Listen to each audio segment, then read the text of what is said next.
is up, guys? As always, thank you for joining me, your boy JG, back with another Kliqpod podcast. And tonight, we, as you heard in the intro, are here for the Summerslam review. With that being said, man, as I already stated, I'm disappointed. We're not going to waste our time talking about how disappointed I am until we get to the different points. With that being said, man, we're going to go ahead and give a special shout out to my boy Direct WB. But not only that, I want to give a special out to you guys, the fans, man. You guys are the best. You guys support us. You've been here since day one. I appreciate it. You've just been here since yesterday. I appreciate it. I appreciate all you guys evenly, man. You guys make it possible to do this. One day, we won't be in the apartment anymore, as I said, and we can lose our minds. We can go crazy. And I know you guys love it when I bring a more positive review. But to be honest with you guys, when we started Kliqpod, it's for the love of wrestling. And as you can see at this point,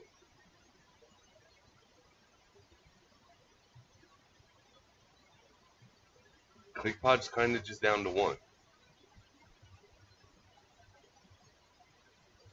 And with that being said, man, I will never let this die because I'm so passionate about it. I love doing this, guys. Let you guys in a little inside on a little secret, man. I always wonder if I should tell you guys this because I don't want no sympathy, and at the same time, I don't want people to beat me up about it. But yeah, I'm one of them people who suffer from depression, man. I don't got a ton of friends. Usually, my time is spent with the kids or by myself. When I get to hop on here and do a review for you guys here, or the pipe bombs, or Madden, whatever. I love it. I'm honestly, I wish I could do this every day. It's just, now I'm headed back to work. So I can't do this every day.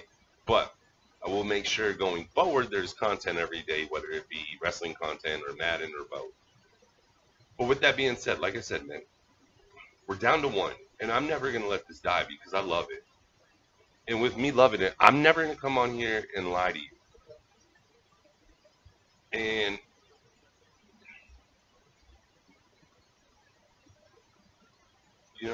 I think for my partner in crime, me and Dean, and never speak ill will on the man, so I don't ever want him to think I am speaking ill will in any type of way. But when we recorded together last, he told me something key that really kind of still speaks to my mind on where he is about this. And I know he's doing things so you guys don't know he does things on the background. He totally controls our fantasy wrestling. He controls figuring out the points, everything like that. So, he's definitely putting in work, so I don't want to take anything away from him. But if you notice, man, you guys don't really ever see him on camera. Currently he couldn't for the last 3 weeks because I got his mic still. I got to take it back. But he told me that even sometimes it's hard to watch JD. Of course he's going to watch me, supports me, he's my partner in crime. Of course, he better be watching this shit or I'd be so mad at him. Then we'd have issues.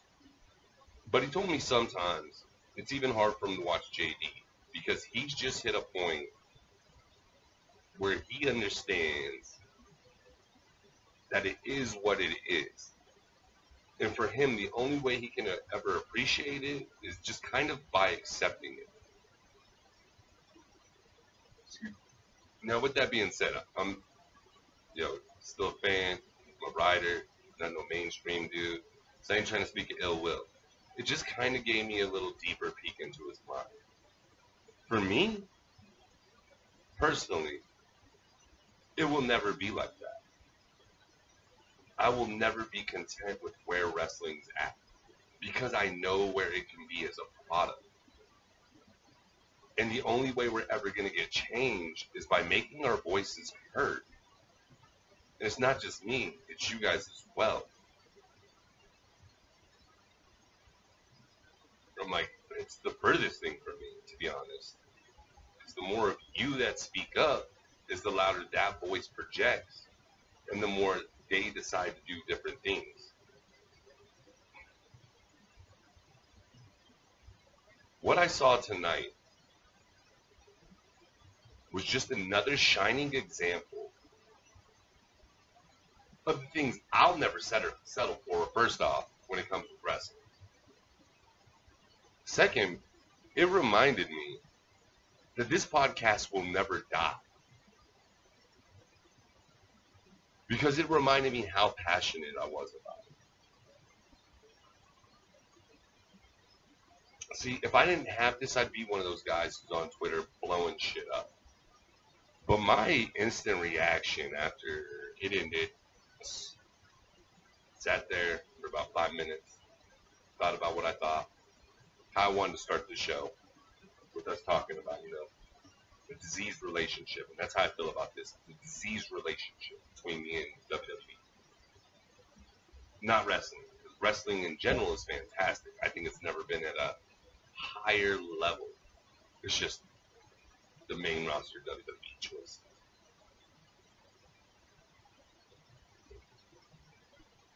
But I knew instantly after the show, I wanted to come on and just talk and record. And to be honest, I went over the intro probably like 20 times of what I wanted to do. I was actually going to start it a different way, totally disappointed, pissed off. Then I remembered I can't yell first off, so we got to chill on that. But second off, I also realized this is my voice. Is it a loud voice? Not currently at this time. For a channel that's been around for a year and a half. There was literally a point for 6 months where there was pretty much nothing, maybe a review here and there. In January, me and Dean decided we're going to go full 100% on this. At this point, still not perfect with consistency, but as you guys can tell, man, we are literally over 150 videos now. I think when we restarted, we were somewhere around that 70 mark or something like that. So we've really been going hard, man. And we're going to grow. It may take us longer than other channels to grow. But I promise you, one day this will be a successful channel. Whether it's on this platform, whether it's on Podomatic, iTunes, wherever, this will be a successful podcast. We will get this somewhere. Okay, this will get to the point where hopefully I can have guests on this show, even if it's just local wrestlers, or we can do different things. And with the help of the Madden content, hopefully, that really just helps us grow leaps and bounds. Because there's a whole audience out there that plays Madden, that watches wrestling, that I want to talk to them too. I want to talk to anybody who watches wrestling. I want to talk to anybody who plays Madden. I want to talk to anybody who just does whatever. Let's just start a dialogue. But I can't stop. Okay? When I listen to the community outside of JD, as you guys know, I feel we are twins. I feel me and JD are twins. I will probably never talk to that folk. Man, you guys know I've been talking about the golden era, right? I'm calling this the golden era because of the blondes. I won't even lie. I kind of did feel like he had listened to one of our videos, even though I know he didn't. But I kind of feel like he did for a second. But we do fun stuff here. But with that being said, bro, I knew I couldn't stop this because there's a lot of the community that's just gonna sit there and like feed you the bullshit, feed you what the WWE wants, because it's gonna build your brain and it's gonna make you just buy into their product. What I have never been, and I promise you, with my heart and soul, I have never been a part of the product. I can give you solid examples throughout my loving wrestling career, or my loving wrestling life, which now I think we just hit 30 years. So we're up there, man. About 6 or 7, that's when I started liking it. I just turned 36, so yeah, about 29, 30 years. And this was something I found on my own. It wasn't like I had a family that watched wrestling or a member that ever turned me on to it. This is something I just, came across one day, and I loved it. My stepdad would talk shit. Dude, you don't know what you're talking about. Shut up, man. And I still love it today. That's why I do this. But I've never seen so many people in my life just be content with a bad product. Just expect us to accept it. And that's why I can't stop doing this. Because I will just never even accept it. Even if the shows are good, I want to come talk to you about how great they were, how phenomenal they were. I'd love to sit here right this moment with you and tell you that Summerslam was fucking amazing. One of the best I had ever seen. Or maybe it had one of the best matches I had ever seen. Just something along those lines. Unfortunately, I can't. I look on Twitter, I look at voting polls. The majority of people are saying this was a 4-star to 5-star pay-per-view.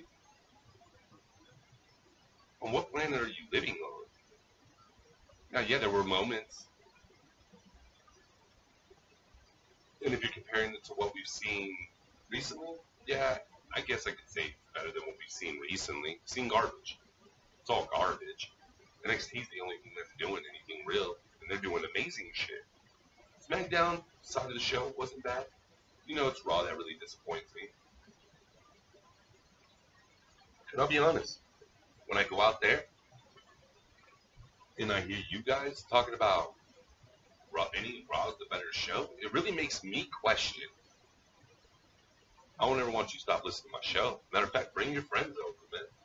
Talk shit, leave comments, let's start a dialogue. I won't talk shit back, I'll talk to you though. We'll start a dialogue. We'll compare shows. We'll realistically break it down piece by piece to see which is the better show. I have no problem with debating. Love it.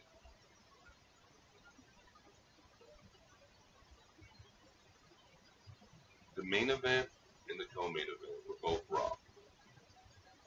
Both the shittiest waste of my time.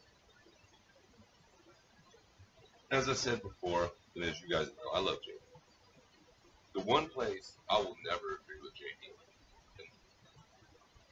it's just where we differ in opinion, is I would have much rather seen Alexa Bliss walk away with the title tonight than Ronda Rousey. I don't think everybody's thinking on a full scale here. I think See, and I don't want to say the wrong word, man. This man is there's a reason I love watching and listening to this man. There's a reason I just sat here for like 6 hours today and listened to whole shows. Because this man is amazing. This man almost is peeking into my mind.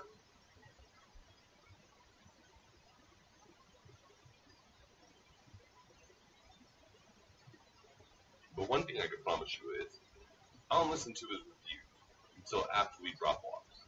Because for me, I don't want him or anybody else to have any impact on my passion and my results and how I feel about the show. I want it to be clean, authentic for you guys. Even Twitter plays no fact. I just like to see how people respond to things on Twitter. Okay, sometimes I like to throw a comment out here and there. Like tonight, man, I want more Joe and AJ. God damn, that was good. That was so good. And we're going to cover it. I don't know, we already spent 13 minutes. We didn't even talk about a match. I'm probably just rambling.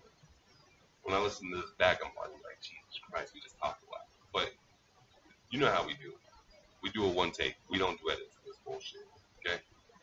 This is it. We don't play games. There ain't no edits. It's one take every time.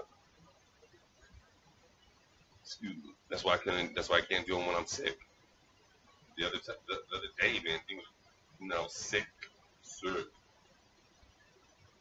Couldn't even get things out long enough. But yeah, man. A little perturbed by what we saw tonight. A little hurt that we just couldn't.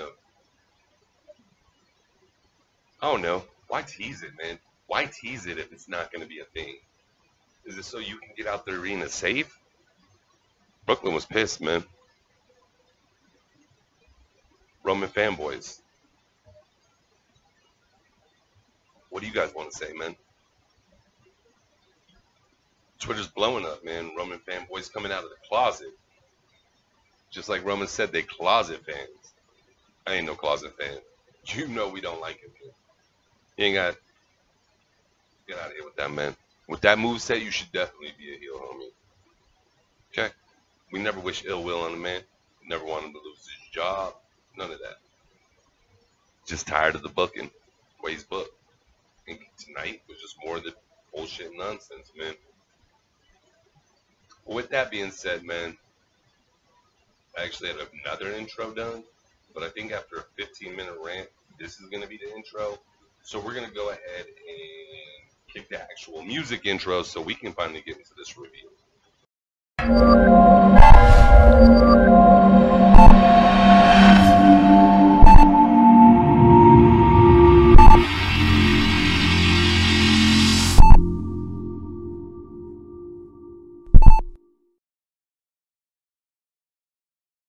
What is up, guys? Thank you for sitting through the intro. Thank you for sitting through the opening intro. I know that was like 15 minutes, and I appreciate you guys sitting through.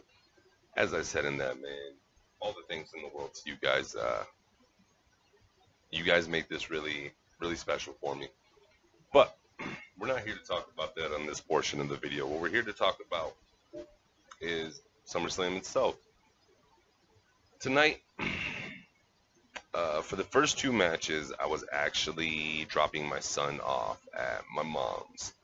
So I do not support this. So please, everybody out there, do not do this. But I was streaming it on the phone while I was driving. Very first match of the night is Cien Almas and Zelina Vega versus Lana and Rusev. The match itself, it could have been better. Zelina and Lana are both kind of sloppy. Even the pin that Zelina applies to get the win, I thought looked really, the whole segment looked very sloppy. But Zelina Vega and Cien Almas pull off the win. Congratulations to them. Keep that hot streak rolling. Hopefully soon we will not see him on the pre-show anymore. We'll actually get to see him on the big card. With that being said, second match we see tonight is Cedric Alexander and Drew Gulak.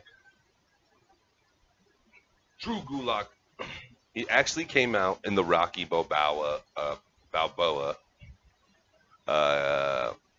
ring attire, except speedoed version instead of the shorts. I enjoyed it, man. He looked sharp. The match itself, there were some sloppy points. I thought it could have been tighter, crisper, and honestly, overall better. I did expect more out of these two, but I thought overall it was a pretty decent match. Cedric definitely came to play, man. That guy is probably the most gifted guy in the entire WWE altogether. Him or Ricochet, man, one of the two. But Cedric Alexander retains. Absolutely love this.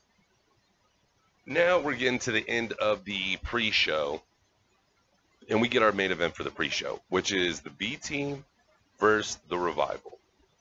I thought the match itself started out excellent.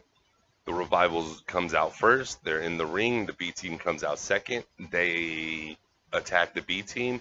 Corkscrew to Bo Dallas's leg, injuring it. You can see it is really bothering that. You can even see it plays a factor in the match. And then they do their finisher to Curtis Axel, who for the majority of the match has nothing to do with it. For the majority of the match, it is actually a handicap match, and I thought this was played out very well. I thought the Revival did an excellent job of keeping Bo Dallas singled out, putting all the damage on him. The first attempt that Curtis Hawkins had to get back on the apron, he was just booted right back down to the arena. I absolutely loved it. For me, they're one of those teams that truly remind you what tag team wrestling is, what it should be. Because the way they perform it, man, they remind you how you need to single out these wrestlers and you need to do more damage to one than the other. Like the other one, pretty much you just got to keep them away from the ring. You need to single out and damage, and I just thought that was done so well. I thought they have some of the best-looking tag moves in the game. They literally are an old-school tag team in a new-school generation. For the finish, that's where we got a boo-boo on this match. So, for the finish,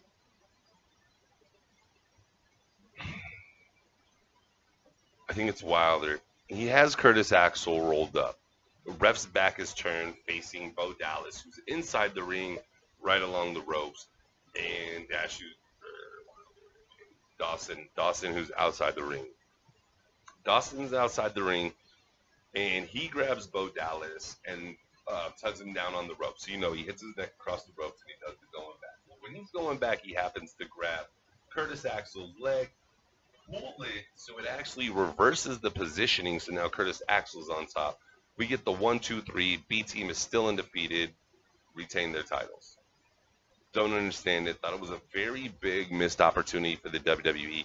I thought the way you portrayed the Revival in this, I thought they should have just had the quick squash match, and that would have been so much better for this whole storyline and the whole division as a whole going forward. Unfortunately, we didn't get that with this. So all in all, I didn't have high expectations for the pre-show, but I thought it was pretty good. It was a good way to start off your SummerSlam weekend. I wasn't sleepy. I wasn't tired by the time the main card kicked off, and the pre-show was 2 hours tonight. So, and some of this shit. Real quick, before we go jump on the main card, I do want to talk about this. So I'm listening to JD this weekend, and he's talking about the Dave Meltzer comment and how everybody's reacting to it, and how everybody's pretty much shaming him for body shaming Peyton Royce, which he did. He said some stupid shit, but there was a point he was trying to make, an actual point underneath all that. With that being said, everybody's jumping to the defense of Peyton Royce inside the company, but at the same time, this is a company that says they don't promote bullying, but yet JBL was like a majority of the pre-show. We just had a whole body shaming segment between Alexa Bliss, or storyline between Alexa Bliss and Nia Jax.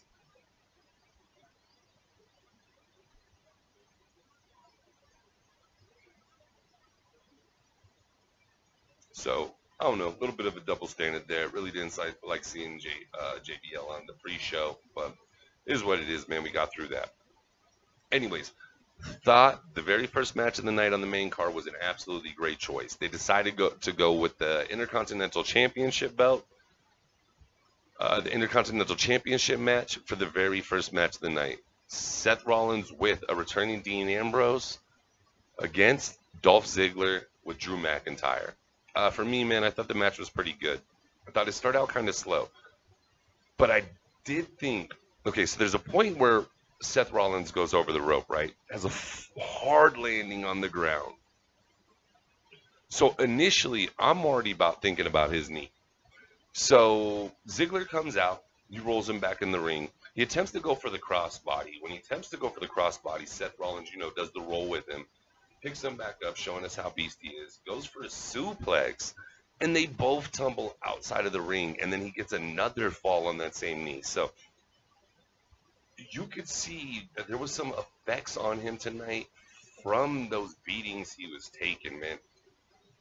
Thought that was scary looking more than anything to me, to see him make those back-to-back vicious falls outside of the ring. But all in all, I thought that was very well done. So after this, Dolph gains a little bit of control. Seth actually regains some control, regains his control of the match back from a little roll-up pin. But Seth's definitely having some issues with his knees at this point. Now, Seth Rollins blocks a superplex from Dolph, right? Pushes Dolph off. Then proceeds, Dolph slides to the opposite corner. He actually uses this to set up a freaking suicide dive to the rip knee cord, gets a 2 count. Excellent 2 count. I thought this portion was done very well. Seth goes to set Ziggler up for the buckle bomb. At this point, Ziggler actually punches out of it, and he applies a sleeper. And I have to be honest with you, I thought that would have been kind of a cool way to end it. Now, I did think Seth deserved to, win the title tonight, so I have no issues there.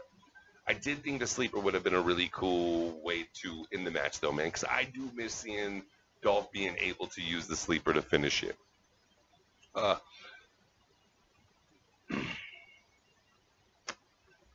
Dolph at one point, man, uses his feet to push pretty much Seth's spine into the corner, man.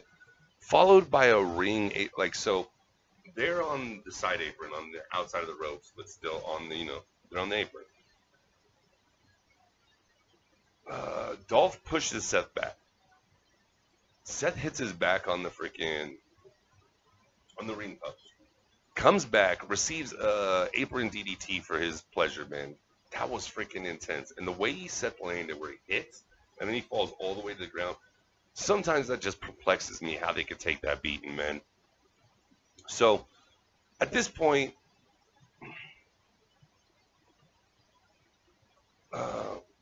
they start to go back and forth a little bit. Ziggler's up top, and then Ziggler goes for the zigzag, gets blocked, gets a super kick for his troubles. Rollins goes to the top for a frog splash, goes off, and at this point, I actually thought this was going to be the ending. But Ziggler gets his knees up in time for a perfect count of the frog splash. At this point, man, Ziggler does something that I hated when heels do at just this point in the match. And that's begin to just parade around like you're victorious already. You need to take advantage of this, get on top of it, and finish it. It's like a Samoa Joe character would. The Dolph Ziggler character, or Dolph, nah, that ain't happening. So, Dolph gets caught up on the turnbuckle, right? He gets put in the trio woe, and the low drop kick for his efforts. He's sitting back up. Seth Rollins goes up there, delivers an inverted superplex into the Falcon Arrow, man, and gets literally a 2 4/5 count. I was surprised by how close this count was. I actually thought this is another point where I thought it was coming down to the finish. So I got to say this was a really good match. It definitely kept me on the edge of my seat with the different possibilities and the different times this match could have finished. So Drew throws Ambrose into the steps, right? This actually causes Seth, who's trying to set up for the curb stomp, to get distracted momentarily. He goes for the curb stomp. This gets reversed. Receives a zigzag for his efforts. 2 count. Seth kicks up. Then there's a buckle bomb. Drew gets stopped by the Dirty Deeds outside the rope, so we know he's out of it. Then Ziggler gets super kicked, curb stomp, the 1, 2, 3. Your new Intercontinental Champion, Seth Rollins. Congratulations, guys. This is an absolutely great match. Go back and watch this, guys, because as we know, it's probably available to watch right now on the WWE Network again. Sorry, hitting a Caprice. Actually, this is a Kool-Aid Jammer. But at this point in the show, man, Renee's talking to the Bellas. And I'm not going to cover all the Bella shit tonight. I'm going to make it real simple. We see the Bella quite a few times. We're pushing the evolution. I get it. I just don't give a shit about the Bellas. I don't think the Bellas did shit for the industry. I think both of them are shit wrestlers. They're just hot. Okay? I think both of them are shit wrestlers. If you're one of the people who are like, oh, they were transcendent for women wrestling. No, they weren't. Okay? I think Lita would wipe these two up. Trish would wipe these two up. And I don't even have the highest regards for Trish as a wrestler. Trish just had a few moves, and they always looked awkward as shit, her doing them to me. Even Stratisfaction. So, I definitely think there are different women who pioneered this much better than these ones we proclaim to be the ones who pioneered this shit. So we see the Bellas a shit ton tonight. I don't care, man. At some point, I heard the crowd was booing at the Bellas. I was booing in my head at the Bellas the whole night. Don't know why you're here. The women don't need you for the evolution because you were just part of the problem. Okay? Like, I don't know in your mind what makes, just because you had this moment, this inkling in time, and somehow that is what led to the revolution. Get out of here with that crap, man. Now, I gotta say, if you guys listen to the prediction show, which, my dumbass, man, I sat there for 8 hours thinking it was up. I go to look at YouTube, and I'm like, why haven't I gotten a notification for the prediction video? My dumbass ain't hit the publish button. So that is up. I mean, a little late now, but if you guys haven't seen it, go check it out, please. But with that being said, man, I didn't have high hopes for the New Day and the Bludgeoning Brothers, and lo and behold, this actually turned out to be a really good match. Well, I don't want to say a really good match. It just had some exciting spots. Man, right out the gate, Harper was just destroying Xavier. Rowan gets tagged in, and you can tell, man, they're really focused on Xavier Woods' head and neck area. Xavier receives a pump handle slam and a pump handle slam from Rowan, a senton splash from outside to inside the ropes from Harper. Sometimes I just watch Harper, I'm like, damn, man, this fool is kind of crazy agile for how big he is. And you could tell the Bludgeoning Brothers had a game plan in this. It was, regardless of who was wrestling, we need to eliminate Big E, so he's not a contributor in this match. They definitely tried their best, man, but when Big E would get his chance, goddamn would that boy show off. Belly to belly to both of them, man, outside the ring. Almost botches it to Luke Harper. That shit came so close to him landing on his neck. It's one of them cringe moments where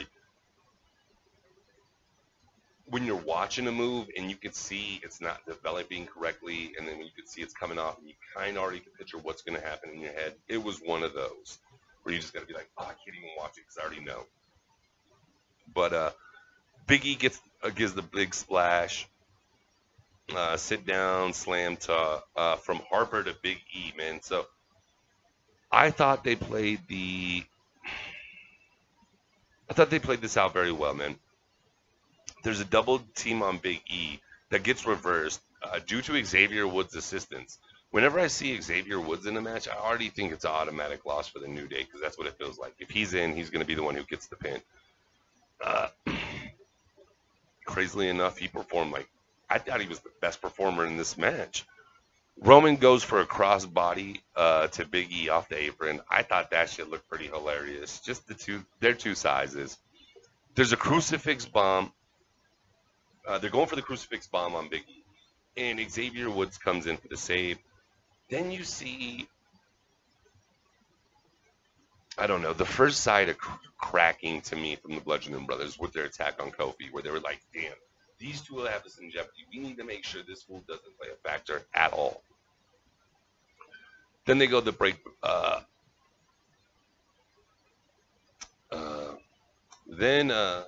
So to be honest, then the match starts to break down, man.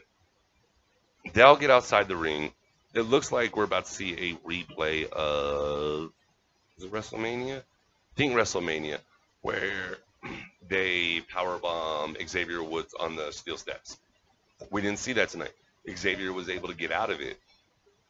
This match actually ended with Rowan getting one of the mallets and proceeding to attack Big E and get himself Xavier get himself disqualified from the match. So Big E and Xavier and the New Day walk away victorious, but with that being said, they got their asses kicked with the mallets. So we'll see what happens on Tuesday night when they show up on SmackDown. What kind of condition will they be in?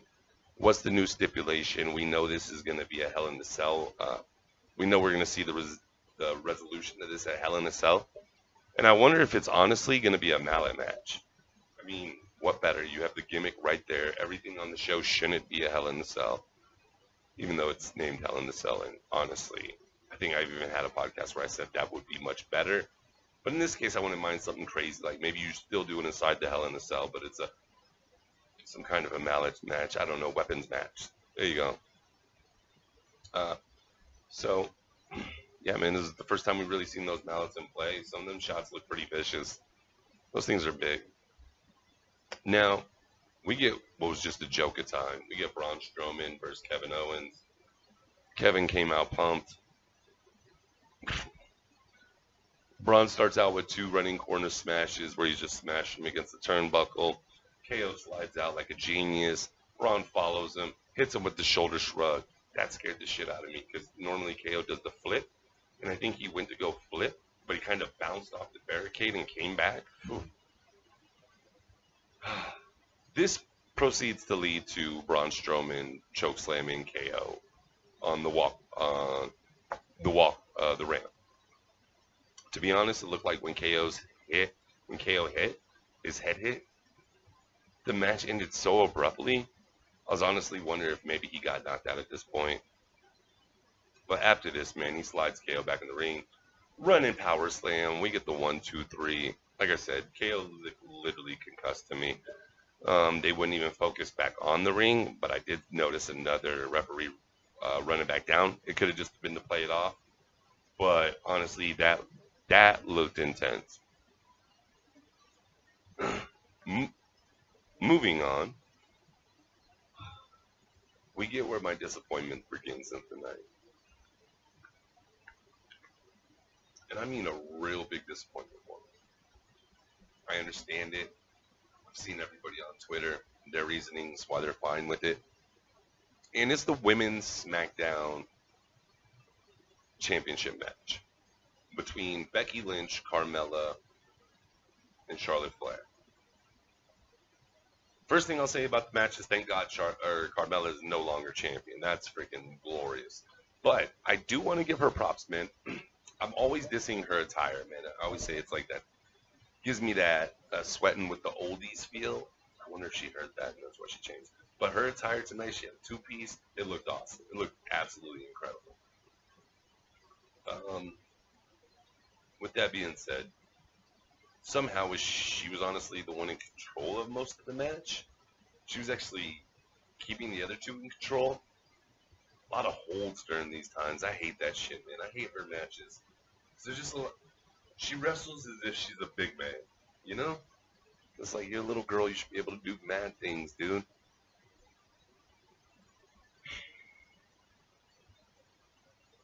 My favorite parts of this match are... Oh, I also wanted to touch on, man. Carmella's supposed to be the Brooklyn girl, right? No fan reaction whatsoever during her entrance. But during the match, there's a point where Charlotte's coming back in the ring, or she's off to the corner, and Mella stands up and literally just bitch slaps the back of Becky's head, and then falls to the ground, pulls the heel tactic, where she looks like she's hurt, and then Charlotte just happens to walk up behind Becky. So this distracts both of them and get them into a little argument. And this just continues. This is actually when we get some of the best exchanges I thought in the match. Becky and Charlotte go back and forth with holds and transitions. It was absolutely incredible. I really enjoyed this part. That was probably one of my favorite segments of seeing in a Flair match without her going off the top rope somehow. Carmella pulls Charlotte out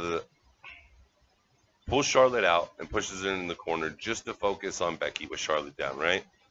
So, like I said, Carmella was in control, which was crazy. So Becky goes to slap Carmella, and she gives her a boob slap. They try to play it off as she hit her side, her liver, like her side area. She didn't. It was a straight boob slap. Go see it. It's hilarious. I was laughing my ass off. After this, Charlotte proceeds to catch Mella's kick and proceeds to chop Mella while she's holding her. I thought this was a pretty cool little part. Just, showing some chops, man. I love seeing anybody get chopped. With that being said, man, Charlotte goes for the figure four. She's actually pushed into the ropes. And then when she's pushed in the ropes, man, Becky comes across. And this is when you can tell Becky's done. She hits her with the freaking running knee, man. Becky takes control until she gets on the top rope and Carmella reacts. She hits the rope. She falls down. Charlotte comes in, hits a double spear, right? At this point, I forget what happened, but Mella gains control back, and she's trying to lift Charlotte to the top rope in the corner. She looked so weak, it was crazy, man. I was like, damn, is she sick with the flu or something? Or is she just really not strong at all? You gotta work them muscles, girl. But at this point, you see Charlotte literally manhandle Carmella like she is a little girl. Throws her in a Boston Crab, throws her in the figure eight. Becky goes to the top rope, comes off, breaks up the submission attempt. Absolutely love this. Then we get a suicide dive by Carmella where she damn near overshoots it and injures herself. I'm not going to go deep into that. Then Charlotte sees them both out there, goes to the top rope, hits that flying aerial move. It actually looked really good. Thank God she was able to catch Mela at the end, or else it could have probably hurt her pretty bad. This is where things start to get shitty for me. So Becky's got Charlotte in the disarmer. Mela comes in, breaks it up. There's a super kick by Becky. Flair breaks it up, breaks up the pin attempt. She goes for another super kick. It's ineffective. And then she puts on the disarmer. So Mela goes for the super kick. It's ineffective. Becky puts the disarmer on Mela. Flair hits the natural selection. Pins Mela 1, 2, 3 for the title. Flair is your new Women's SmackDown champion. With that being said, we probably did get one of the best moments of the evening, man. Becky is sitting there looking distraught, wondering what the hell just happened, man. How did she blow it again? And loses her mind on Charlotte Flair. Like, I won't even lie to you. As soon as I'm done with this and I'm throwing the video together, I'm actually going to see if I can find it on YouTube and just keep rewatching it for a little bit. It hit me here. I was excited. I was pumped. I'm excited for heel Becky, man. So, didn't like Charlotte getting the wins. That was the big disappointment for me, but I absolutely love that out of this win, we actually got heel Becky. That's freaking exciting, guys. And if you guys can't tell, man, I actually took really good notes tonight. We're breaking down some of the actual action and shit. This is what it's going to be like from here on out, so I apologize now, but we're going to have longer videos. After this, man, we get match of the evening in my book. From start to finish, we get the WWE Championship match. AJ Styles versus Samoa Joe. To start out, we already start with fireworks, man. Joe grabs the mic to make a special announcement. Shouts out that, even though AJ might not be proud of announcing it, he will. That Wendy Styles and AJ Styles' daughter, or Wendy Styles and her daughter are here. AJ grabs the mic, says, man, he's happy that they're here to cheer him on, and he's ready to kick Joe's ass. So early on in the match, man, AJ's showing a lot of attention, but with that being said, he's actually staying very composed while he's showing all this emotion. Sorry, not attention, emotion. He's using his speed early on in the match to keep the advantage, man. And the thing I liked most is he was using multiple leg kicks to kind of keep Joe broken down and not reacting as fast. Thought this was absolutely done very well. As a UFC fan as well, I understand about the leg kicks, and I've seen matches end because of leg kicks. So I thought this was a really cool way to pull this out, and really, it's not like we haven't seen AJ do it. I just thought it was done much better tonight. Plus, with somebody the size of Joe, man. Early on, every time Joe would get an advantage or start to build any momentum or anything, AJ always had the upper hand. And I really liked this, man. It just kept reminding me that AJ really came to perform. But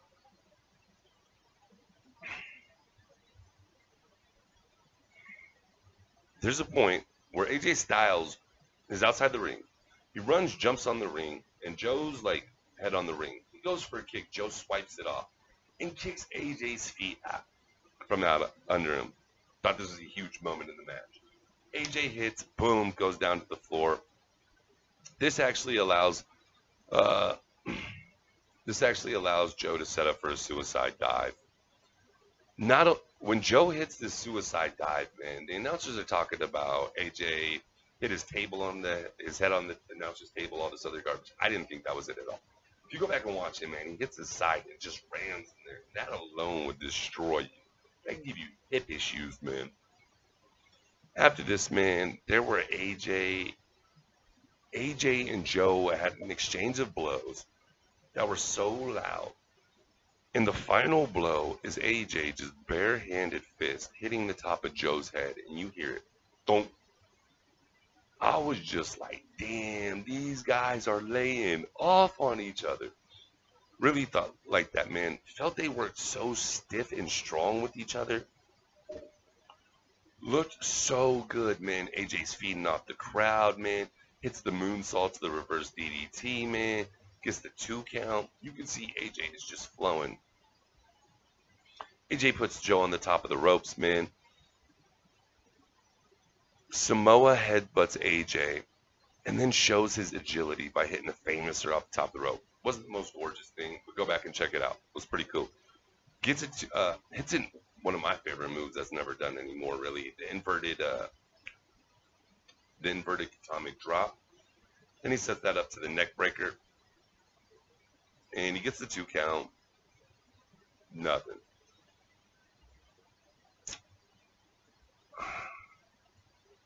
Joe. So if you guys don't know, I love Randy Orton. I love the power slam he does.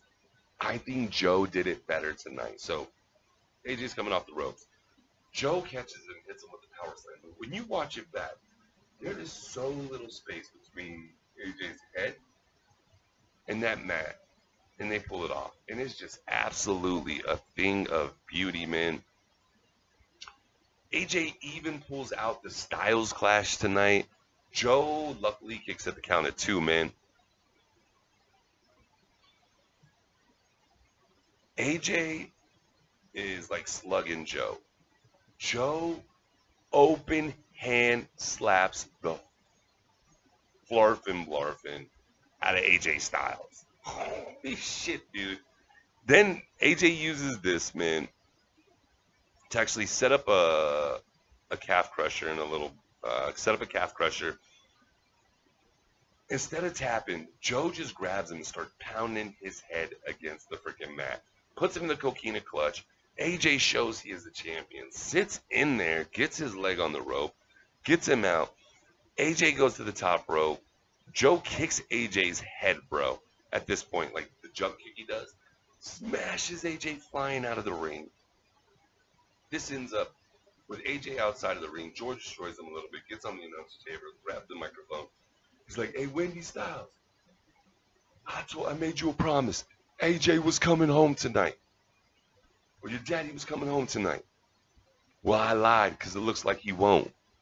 But I'll be your daddy." AJ Styles loses it, comes hauling ass across, hops on the announcer's table, runs across, spears this fool through the barricade, proceeds to get a chair, beat the shit out of Joe, where the point Joe is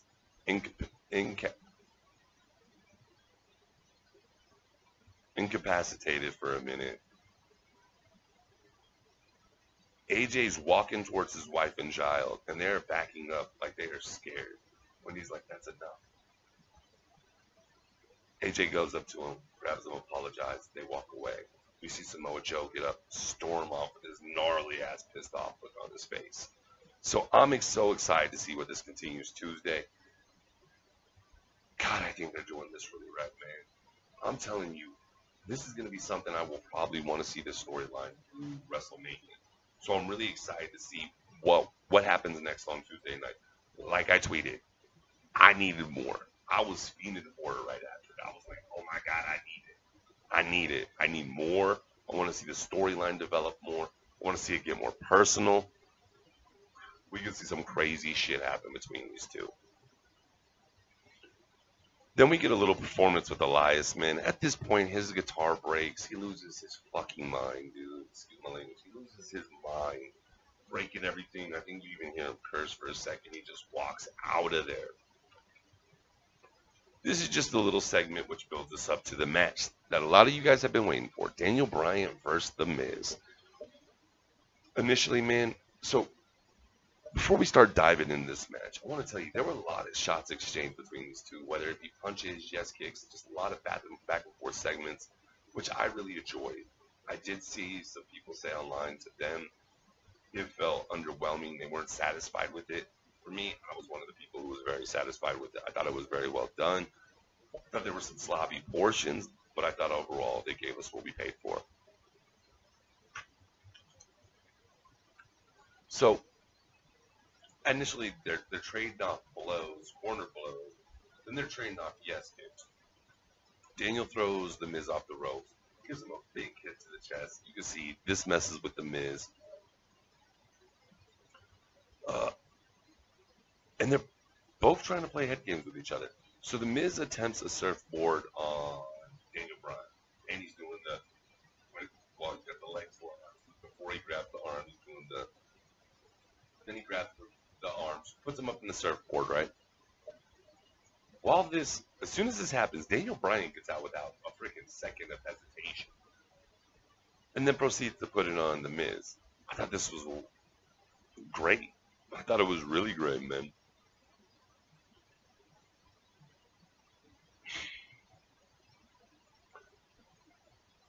There was a clothesline that Miz hit Daniel with. And I just thought it was great, man. It was just so impactful. I think it was on the ropes. Like I got written down here, man, there was a lot of strikes in this match. This was less moves. I didn't really think there was a lot of technical aspects to this. There were a few. But overall, it was just really a striking match to me. Daniel hits the running corner drop kicks, of course. Hurricane Rana's Miz off the top rope. At this point, he gets a 2 count. Daniel comes off the top rope. Outside to the Miz. Lands straight on top of him. I kind of wish he'd do something. Because I think that's even worse than, if you guys haven't seen it, Ready to Rumble, the old WCW movie with Jimmy the King. Where he'd be like, rule me, rule me. I think the finisher was called Rule You or whatever. That's what it reminded me of, but without the double axe handle. So, it didn't really do anything for me. At this point, man, Miz hits a freaking misstep on the ropes. Hit with the trio woe. This sets him up for the yes kicks. Low drop kick, man. We get a belly to back suplex to the Miz, which I thought was absolutely amazing. More yes kicks. Then he misses. Miz capitalizes, kicks him in the knees, hits him with that you're halfway up DDT. Only gets 2 count out of this.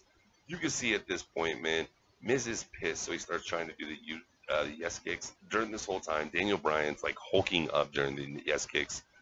Sets him up for the running knees, man. Trying to set him up for the running knees, but Miz actually ends up capitalizing by catapulting Daniel Bryan. And he hits the ring post, like we figure he's going to do when he gets catapulted. Miz hits a skull crushing finale. For me, I thought this was actually a big moment. I thought Miz was going to end it right here. Unfortunately, we only get the 2 count. Miz starts imitating Daniel Bryan, and of course, this costs him, man. Costs him, and he gets a high head kick and a 2 count. Miz goes for a suplex. Daniel Bryan blocks it, man. Daniel Bryan kicks Miz into the ring post. Miz kicks Daniel Bryan in the ring post. Capitalizes at this point with the figure 4. Another point where I thought the match was going to come to an end. Daniel Bryan punches himself out. And he sits in it for a minute, so you know it's having an effect. Reverses it on the Miz. The Miz sits in it for a minute. So they're both truly, and I think, I'm about to say this, but Byron Saxton said it best. They're both feeling the effects of the figure 4. At this point, man, he gets the yes lock on. And Miz bites Daniel Bryan to get out. Thought that was a genius tactic. Way to think, Miz. Then he slides out of the ring. Daniel Bryan hits him with the double knees, right? This causes him, from his momentum, to go into Maurice. While he's over in Maurice, it looks like initially like she's holding her hands, but you can see they transfer something.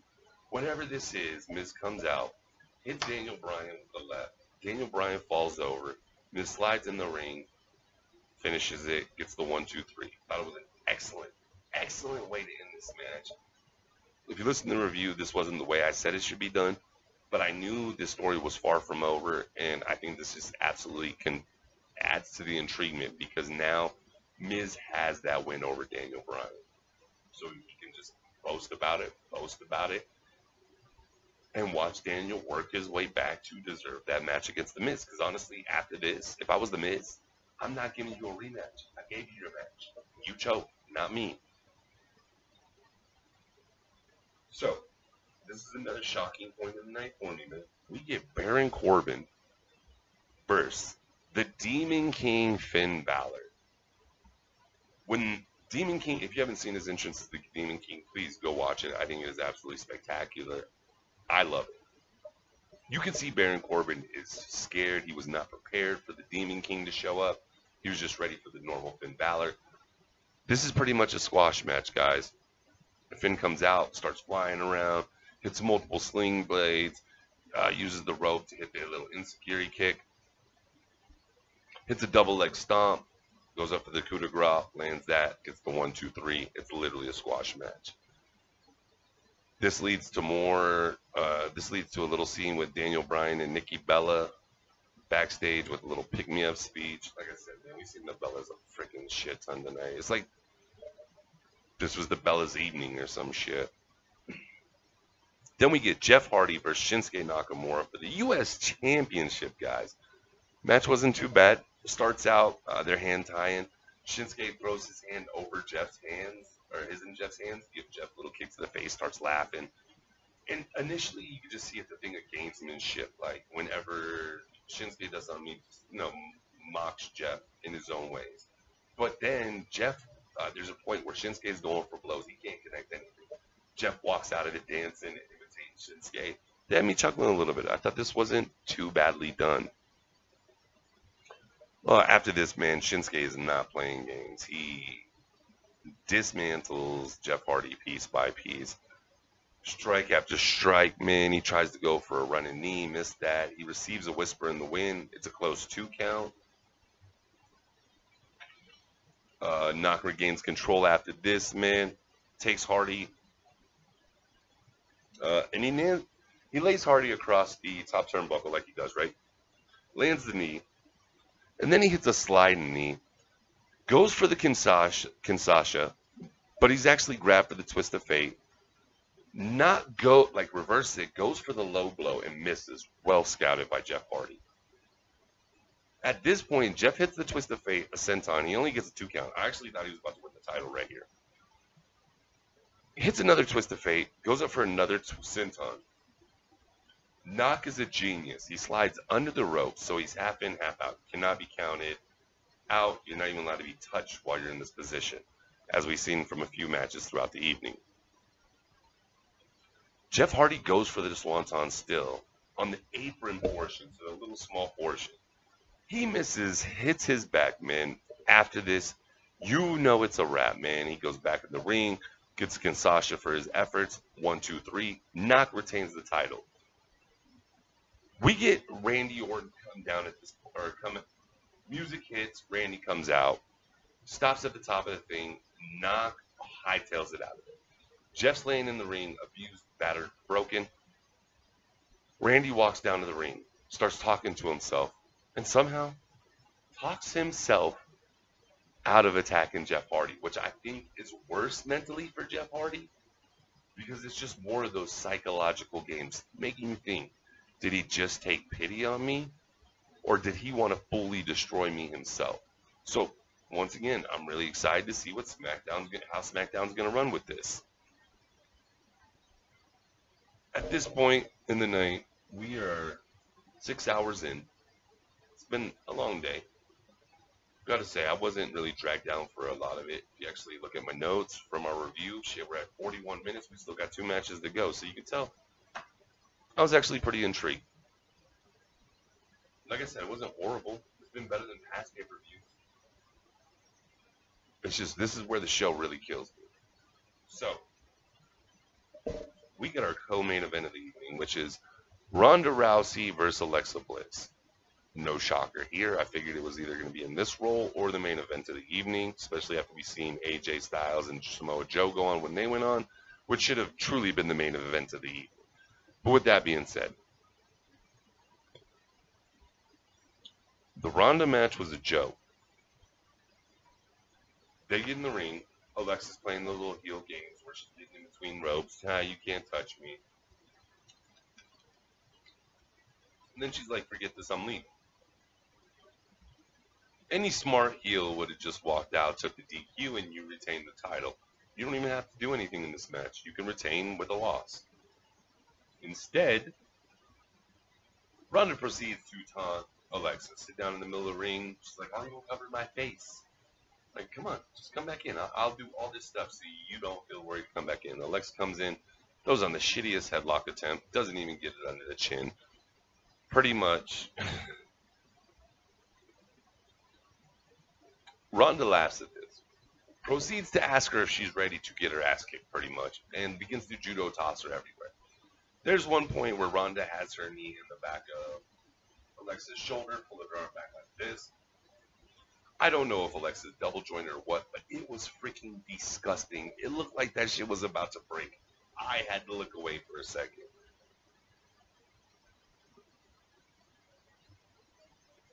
After this, she proceeds to put Alexa in the armbar. We know this is an instant tap. Your new WWE Women's Raw Champion, Ronda Rousey.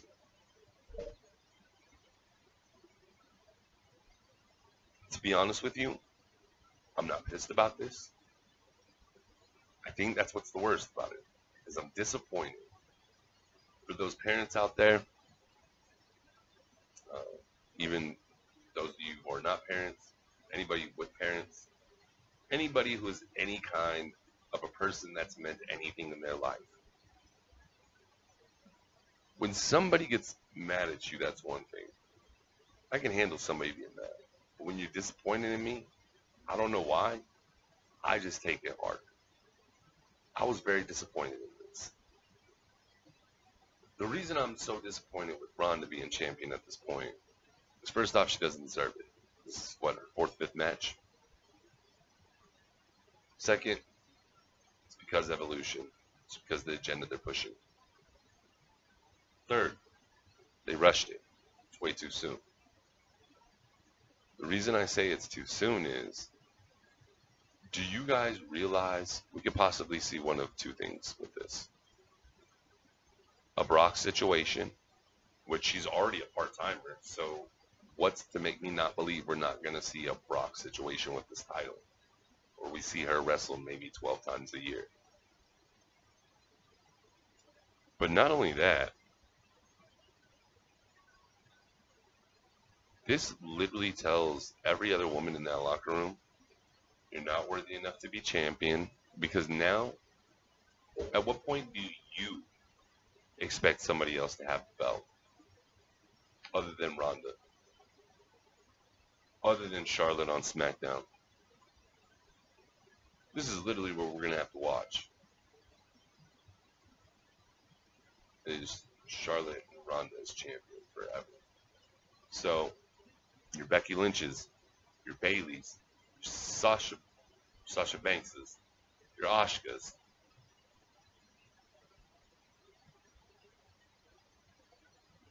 Your women who deserve opportunities with all this talent you have now just been told, screw you, you weren't good enough, and now your career is pretty much on pause. I mean, you can remain on this main card roster, but you're just going to be throwing little shit stories here and there. You're never going to be a major focal point.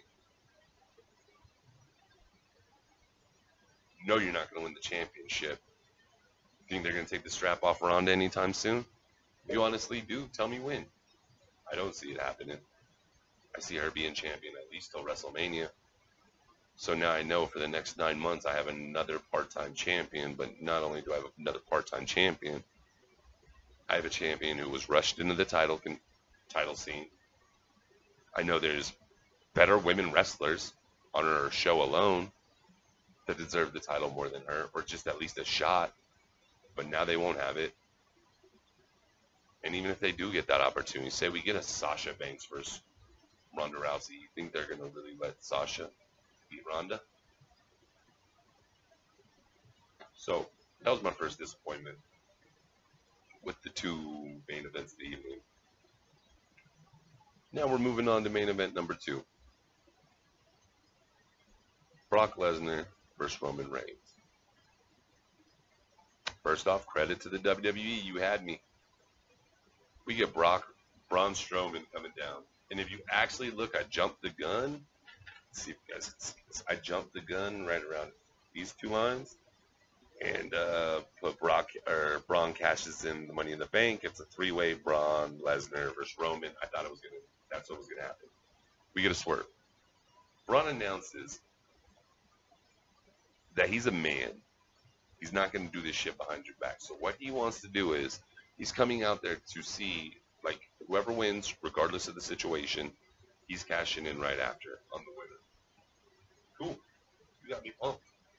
Crowd popped, lost their freaking minds. Probably the highlight moment of in the stadium for the night. Match starts. Roman comes out with a bang. I think he got like 3 or 4 Superman punches. 2 spears. When he goes for the 3rd spear, Brock catches him in a guillotine. Roman proceeds to pick him up, slam him. Brock cinches it again. Roman proceeds to pick him up, slam him. Brock rolls out the ring. Roman goes for a suicide dive. Brock moves at the last second. Genius move by Brock. Roman runs into Braun. Brock F5s Roman at this point. Grabs the briefcase. Is proceeding to go back into the ring to take care of Roman. Braun grabs his ankle. Like, from this little bit of shit that happened, Braun, this monster, he all of a sudden can't move. Grabs his ankle like he's a dying soul. Lesnar proceeds to hit him a couple times with the briefcase and huck it up the walkway. At this point, Brock grabs a chair, proceeds to hit Braun a few times, go back in the ring, receives 1 freaking spear.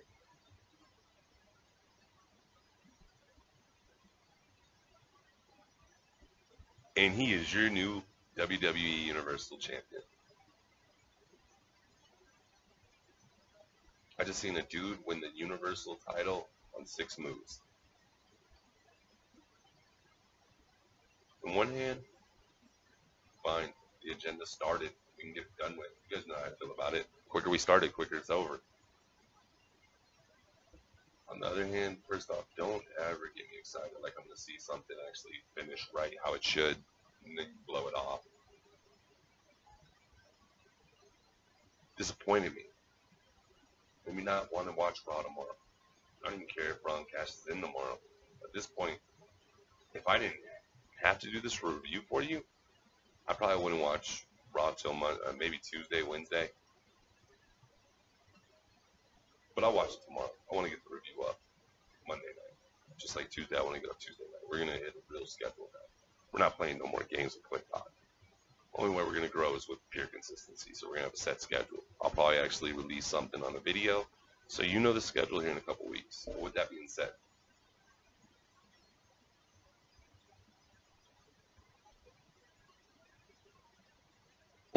I have to watch a champion. Listen to people present this man as if he is something special. When it's literally, his matches are always the same. At least his portion. Tons of freaking Superman punches. Tons of spears. Maybe a suplex every now and then. Blue moon. I can't remember if I've seen him do one. This new shit move, the raindrop. But he's your champ. So the agenda's begun. At least this portion of it. So, oh no. I guess tune in to Raw tomorrow night. See how Braun Strowman comes back. I'll be honest with you. I don't want to see a segment between these two. A whole spiel between these two with a whole storyline that's set up for Hell in the Cell. I'm good. It's garbage. It's garbage. I already know now without watching it's garbage. Like, I have no interest in this. I have no interest in the match. Okay? I don't want to see a championship match that's literally going to have 10 moves in it. 5 from Roman, 5 from Braun, but somehow Roman's going to hit some move and beat Braun. I already know the fucking outcome. I already know you're not going to put the title on Braun ever. I think it's funny that people believe this, that Braun's ever going to see this title. He's not. He's going to be another victim of cashing in and losing. That's why they're having him do it this way. So, that was SummerSlam. Like I said, you have some really great points. And then you 2 shit finishes. So, with that being said, man, I'm going to hop off here. Well, as always, man, take names, kick ass, and peace. And please, don't forget to subscribe, guys. Thank you.